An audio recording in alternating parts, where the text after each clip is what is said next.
Assalamualaikum warahmatullahi wabarakatuh. Perkenalkan, nama saya Wahyuningsi, NIM 1912113 dari Program Studi Sistem Informasi. Baik, di sini saya akan mensimulasikan atau mempraktikkan data mining menggunakan RapidMiner mengenai klasifikasi. Jadi sebelumnya perlu diketahui, klasifikasi merupakan teknik dalam data mining untuk mengelompokkan data berdasarkan keterikatan data terhadap data sampel. Di sini saya mempunyai soal atau problem statement-nya, yaitu sebuah organisasi ingin memberi subsidi bagi masyarakat berdasarkan pendapatannya. Mendapatkan data pendapatan yang akurat adalah hal yang sulit. Kemudian, organisasi tersebut memiliki kumpulan data yang cukup besar, yang berisi informasi demografi, finansial, dan pendapatan.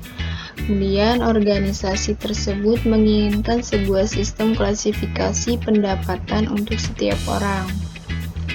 Objektifnya di sini, gunakan data yang ada untuk membuat model klasifikasi yang akurat. Simplifikasi penggunaan fitur yang diperlukan tanpa mengorbankan akurasi. Gunakan model korelasi untuk dapat melakukan seleksi fitur. Kemudian, framework-nya melakukan eksplorasi terhadap data statistika deskriptif. Lakukan pre-processing terhadap data jika diperlukan. Kemudian metode yang digunakan itu ada 3, yaitu logistic regression, random forest, dan KNN. Lalu evaluasinya yaitu analisis hasil dari model-model yang terbentuk dari ketiga metode tersebut. Lakukan modifikasi optimasi untuk mendapatkan akurasi terbaik. Jadi nanti saya akan mempraktikkan klasifikasi, kemudian menggunakan ketiga metode ini. Jadi dari 3 metode ini nanti mana yang lebih akurat, logistic regression atau random forest atau KNN. Dan di sini juga saya mempunyai file data yaitu berupa excel.csv. Dan di sini mempunyai data, jumlah datanya, jumlah barisnya yaitu 31.979. Dan di sini terdapat yaitu keterangan umur, job type, lalu status. Oke, jadi kita pertama-tama masuk RapidMiner, kemudian kita import datanya.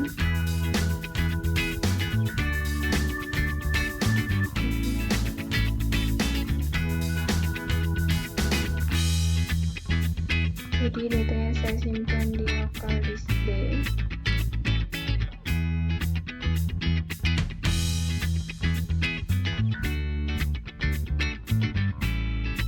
Itu datanya namanya Nuka. Oke, lalu klik saja next. Ya, next lagi. Ini saya Nuka.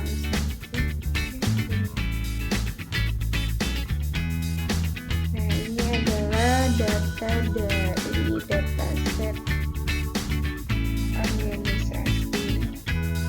Kemudian kita masuk ke desain, lalu kita drag and drop, lalu kita sambungkan. Kemudian kita akan melihat datanya terlebih dahulu. Jadi kita melihat status, occupation, relationship, kemudian ada race, gender, capital gain, capital loss, hours per week, native country, dan sales tax. Kemudian kita masuk ke desain lagi. Kita akan memilih atribut yang akan dipakai. Jadi operator yang digunakan yaitu select attribute. Ini kita masuk ke proses pre-processing. Jadi kita akan memilih atribut yang akan digunakan, lalu kita sukses saja, lalu memilih atributnya. Yang akan saya gunakan yaitu ada umur, kemudian ada job type, status pernikahan, kemudian ada occupation, pekerjaannya, relationship, hubungannya, kemudian ada gender, disclaiming, kemudian ada capital gain, keuntungan dalam bentuk uang, lalu ada capital ini kehilangan modal, kemudian ada hours per week, ini jam per minggunya, kemudian ada native country dan tidak usah, dan hours per sales.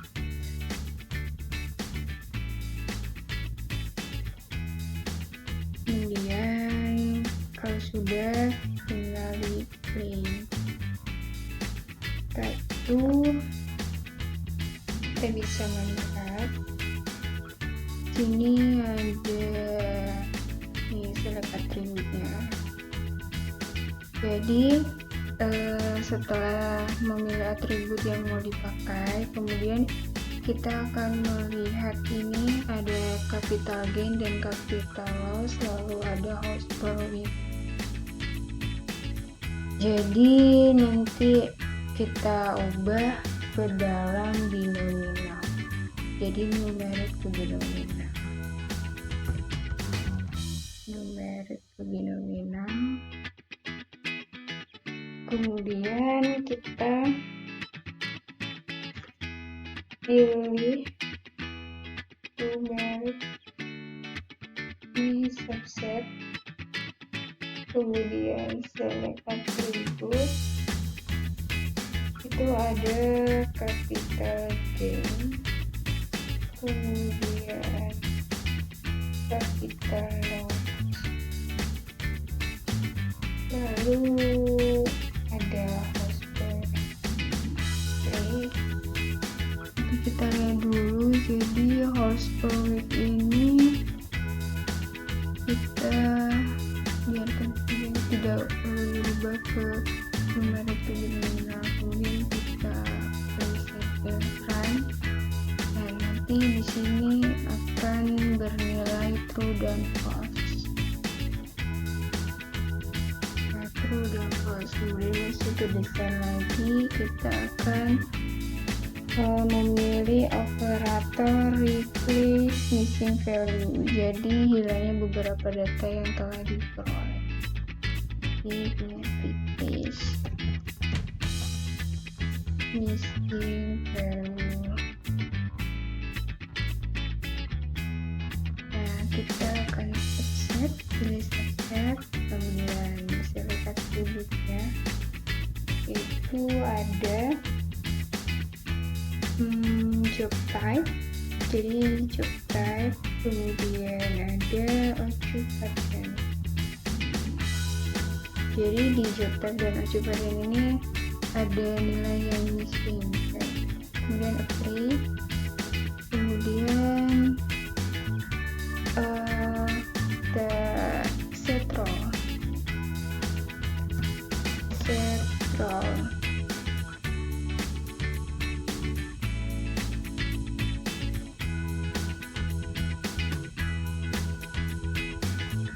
Jadi set role ini berfungsi untuk membedakan baris penamaan atribut koordinat dan prediksi posisi yang akan dimasukkan ke dalam kategori label.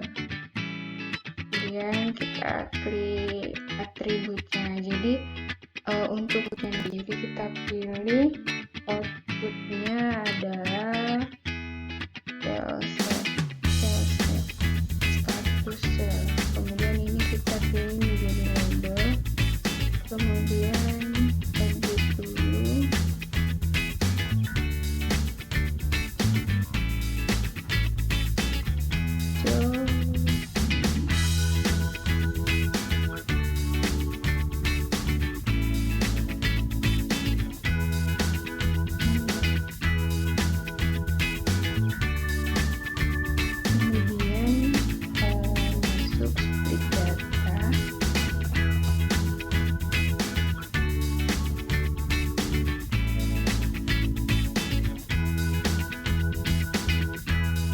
Split data ini untuk membagi dataset menjadi partisi data latih dan data uji, jadi data training dan data scoring sesuai porsi yang ditentukan. Split data ini kemudian kita menggunakan hasilnya yaitu 0,8 untuk data training dan 0,2 atau 20% itu untuk data scoring. Kalau sudah oke, kemudian kita tambahkan apply model. Kita klik saja apply model.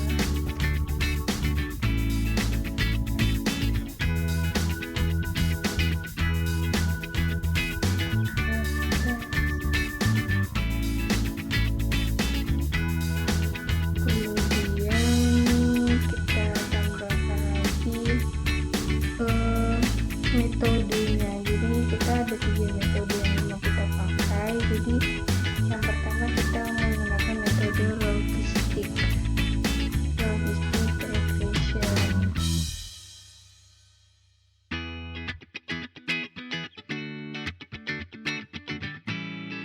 Kemudian ada performa.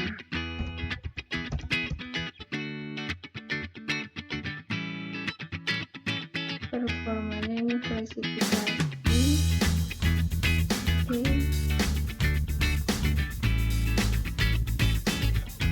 Jadi apply model ini digunakan untuk menerapkan model yang telah dilatih sebelumnya yang menggunakan data training pada data testing. Nah, kemudian kalau performa ini digunakan untuk mengevaluasi kinerja model yang memberikan daftar nilai kriteria kinerja secara otomatis sesuai dengan tugas yang diberikan. Jadi untuk penerapan akurasinya, kemudian kita sambungkan dulu.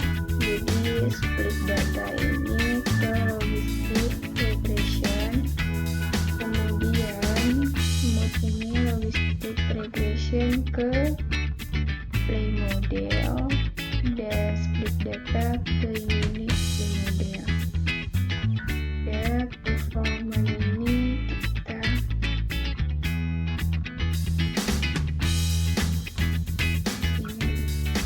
sambungkan.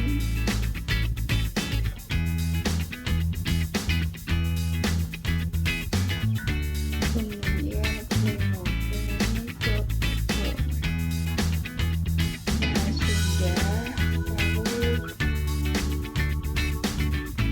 di representation simple ini tadi bisa dilihat itu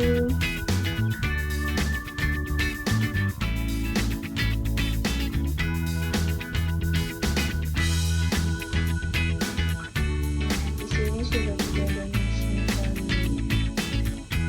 Kemudian untuk melihat performa dari metode logistik regression itu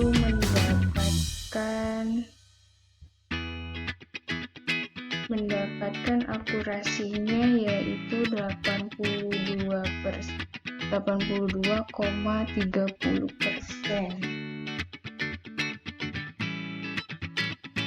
Kemudian jika kita disable dulu, oke, jadi kita coba menggunakan metode yang random forest. Oke.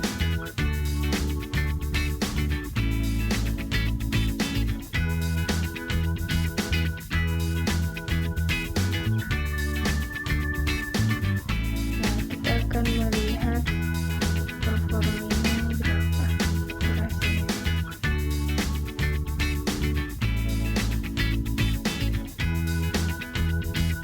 Jika menggunakan random forest itu akurasinya 81,85%.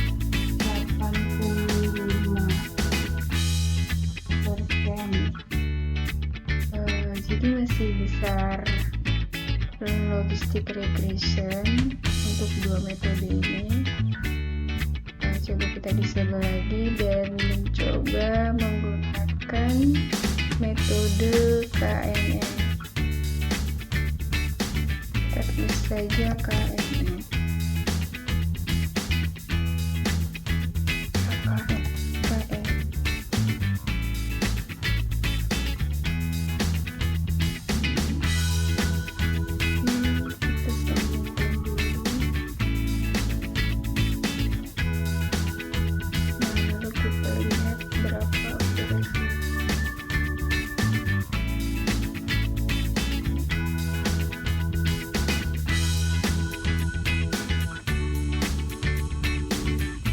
Akurasinya menggunakan metode KNN adalah 77,60%. Jadi akurasi yang paling bagus yaitu menggunakan logistic regression. Jadi kesimpulannya adalah metode logistic regression merupakan metode yang paling akurat untuk klasifikasi pendapatan untuk setiap orang, untuk menentukan klasifikasi pendapatan untuk setiap orang. Jadi nanti bisa dilihat dari hasilnya.